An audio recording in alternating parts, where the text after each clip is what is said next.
Well, our next guest is an old friend of 21st Century Radio. Author and physicist Dr. Richard Alan Miller has been a leading authority in the fields of alternative agriculture, herbs, physics, and metaphysics for 40 years. His visionary work with alternative agriculture includes concepts like sustainability, intercropping, and forest farming. In the 1960s, Rick Miller formed protocols for the original Navy SEALs in the fields of parapsychology and paraphysics.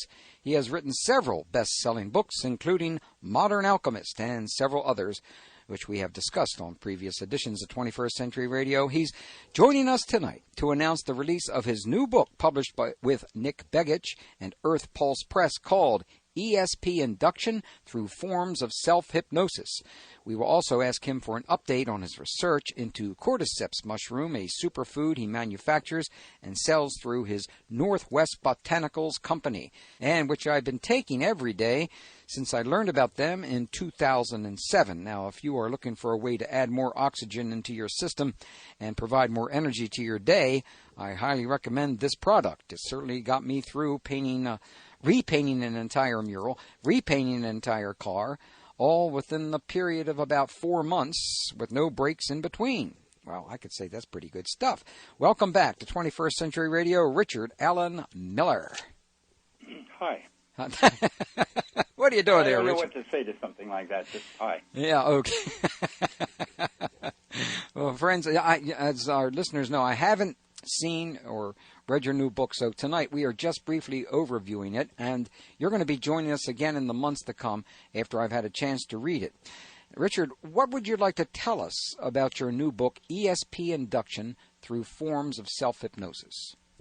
The model that we developed was for when the seal came to a fork in the road, do they go right or left? And they wanted a 10-second protocol that would give them like a 3 sigma error coefficient. That meant there was like a 99.975% probability that the event was correctly chosen. How do you do that? Well, we discovered that there was an altered state of consciousness very near the conscious state of awareness where your ability in guessing increases over 400 times from where you are in a normal place. That means that basically you could make decisions by simply going into an altered state and then coming up with an answer and acting on it. It worked.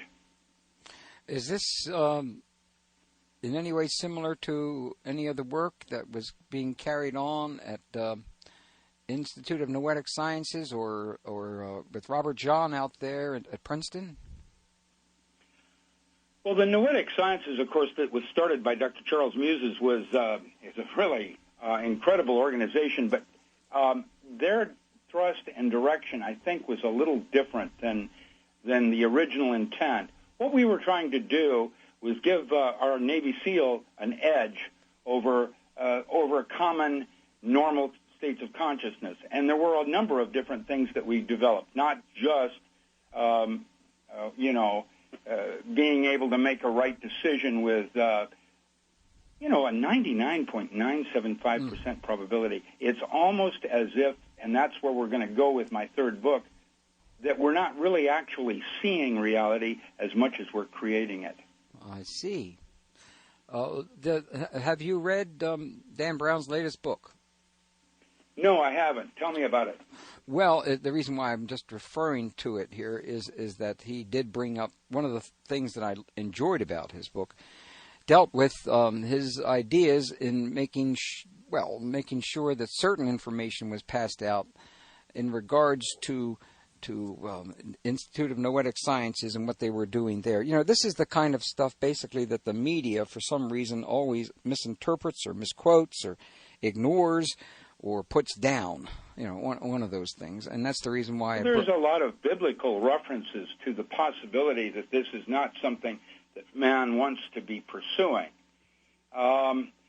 Rather than try to say that we're seeing into the future or we're soothsaying into the past, I would rather maybe suggest that what we're doing, that all the different altered states of consciousness that we were given to us for a purpose, and that purpose is for our evolution of consciousness, and that rather than finding a lot of these states to be taboo, maybe we'd be better suited if we were able to see them more properly as, part of why we were given these altered states. Now, certainly, some places aren't very nice to hang out in. Paranoia and fear, places of doubt, is not a very comfortable place, but it also has its purpose and serves a useful function. Well, let's backtrack a little bit and repeat. I just want to make sure I understand. How can you induce ESP through self-hypnosis? I'm going to suggest that we're always in a state of hypnosis. That's by definition what we want to say. The fact that you're listening to my voice over, let's say, the engine of an automobile outside, you exclude many things in your conscious state trying to, focus on a given point of view. Now, what we really want to talk about is the depth of hypnosis, and there is a particular state of consciousness associated with the depth of hypnosis that allows you to make more proper guesses or be more close to reality than, let's say, where you are in a normal state right now. There are many references to that. A lot of the Indian tribes that Tabai under Hopi used to see dream states being more real, having more content than simply those states of consciousness, which were considered to be more of a dream than normal. Mm-hmm. And so to go into these states and be able to extract a decision-making, do I go right or left, and then going on that, the big question comes to mind, are we creating that reality or are we seeing it? And I think that the Bible's interpretation was that we, in some cases, wanted to try to control our reality. And in fact, it isn't that we're controlling it or seeing it or seeing into the future, having godlike powers, but really the brain can be seen as a four-dimensional hologram of five space. That means, theoretically, almost any kind of reality is potentially available from a perspective of where you're going to view what's going on from the brain. That means that our current movie that everybody is not very, happy with can be actually changed. Do you, by the way, since I have not read your book, do you give clear exercises as to how to do this in your work?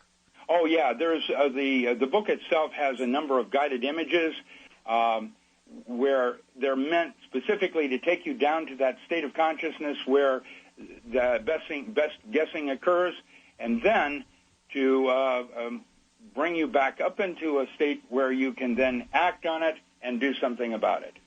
Well, I see chapter titles like Brain Patterns and Biofeedback, Dream Studies and Self-Hypnosis, Relaxation and Self-Hypnosis, Remote Viewing and Self-Hypnosis, Belief Systems and Self-Hypnosis.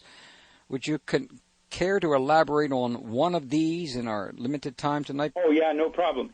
The ability to see and understand these different altered states of consciousness means that you need an understanding of what an altered state is really all about.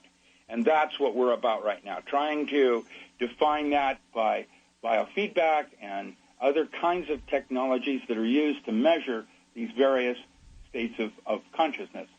Biofeedback is good for measuring things like whether or not you're in an alpha state or a beta state or, even a delta state or there's different states of brain states of consciousness that are associated with hypnosis. But they are not totally related, and that's why the guided images are needed to take you into this place where you can at least have some kind of sense of what you're doing. Mm-hmm. What kind of images are you talking about? What do you mean exactly? You said by using guided images. When you said okay, well, when you're in an alpha state, you can't actually see things like chairs and people and faces. What you normally experience when you're in a light alpha state is colors and streaming, unrelated imaging, that you get with phosphenes or when you push your eyes push your fingers against your eyes and you have all these light colors that come out of your eye. That state is quite different in terms of the way the brain is processing, the way the brain is accessing memory. And it's believed that these different states, there is associated with them different places that you can do things that you cannot do where you are in this state.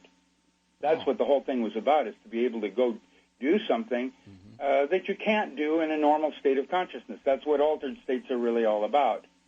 The government was doing studies back in the early 70s. They knew that certain mind alterants, like ketamine and telepathine or BZ, would cause, if a veteran were on it, it caused the changes of everyone around them, their reality change. How does that work?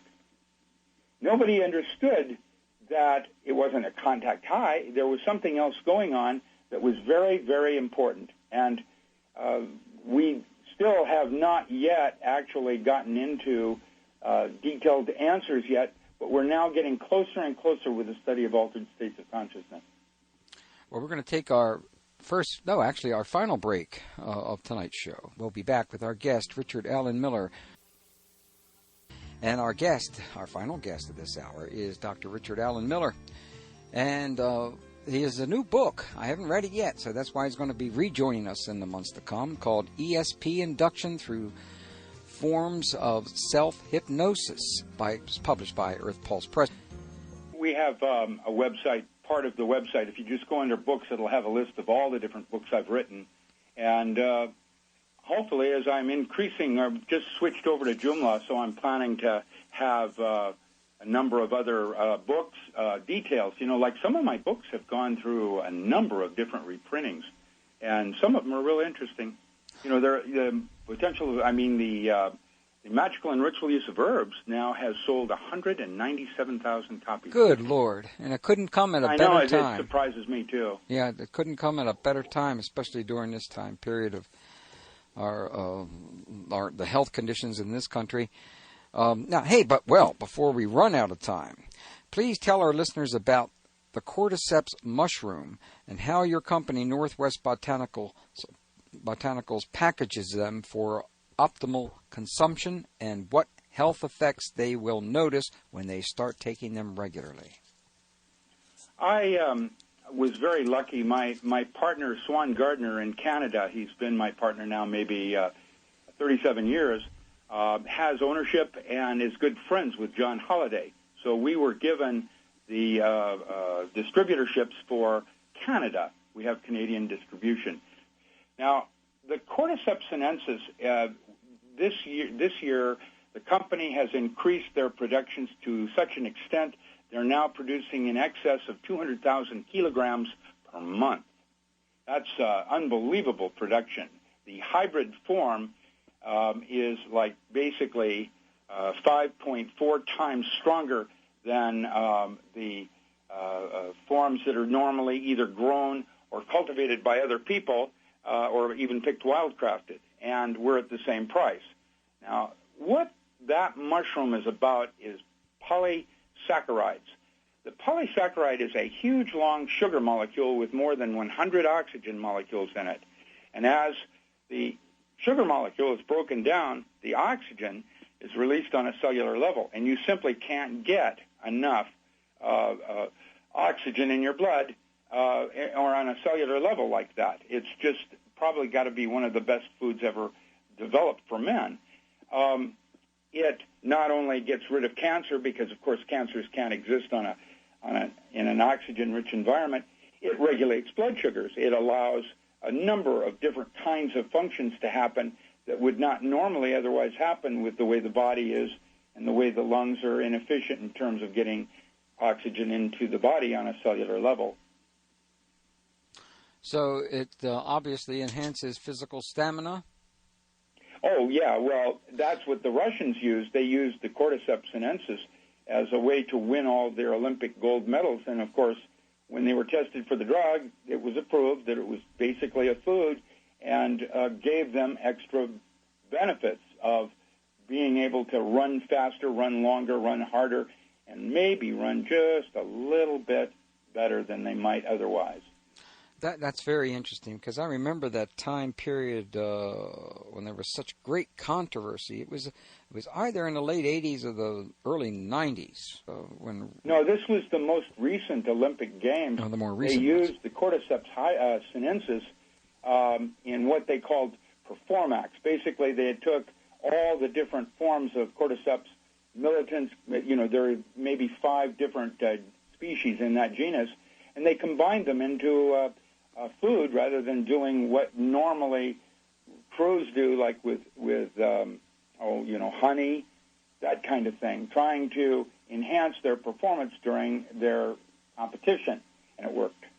It worked so well that now many of the various horse breeders are using it for their thoroughbreds to break records and to do things that weren't normally otherwise able to be done that way. They're using them in dogs, which is specifically for animals. If you're going to try to make the human healthy, you might as well also try to do the same thing for an animal. Sure. And that's what we're doing. Mm-hmm. We have another product that we're now starting to develop where for racetrack horses and breeders to get where we take oats and we inoculate the oat with the mushroom so that when they're eating the oat, they're getting the mushroom as part of their diet. Oh, it works pretty good. Yeah, I imagine it does. But there's a whole list of things here, the specific ailments. Does it assist in the area of problems with AIDS and HIV? Well, there's clinical studies that are now showing that as an adjunct therapy, it can't hurt you at all. Mm-hmm. The only thing it can do is make things even better. Currently, the local domiciliaries here in the area are using it for hepatitis C. After 6 weeks of use, they're finding that there's no presence in most people's blood that would otherwise have hep C or something. I see. Well, let me read this list real quickly so our listeners know this is an extraordinary thing here. Improves respiratory function, increases oxygen absorption, improves heart function, my God, helps maintain healthy cholesterol levels, improves liver function, improves kidney disease, reduces tumor size, assists symptoms of aging, protects against free radical damage, helps discomfort from tired legs. I guess that has something to do with horses, huh? Is that yeah. Improves sexual function, enhances immunity and T-cell function, reverses HIV. That's quite an extraordinary list there. Well, yeah, the mushroom is a miracle thing. It actually gives you. I don't get sick anymore. I take quite a bit. It takes a while to build up, and that's the basic problem with it. A lot of people they think that if a little is good, a lot is better.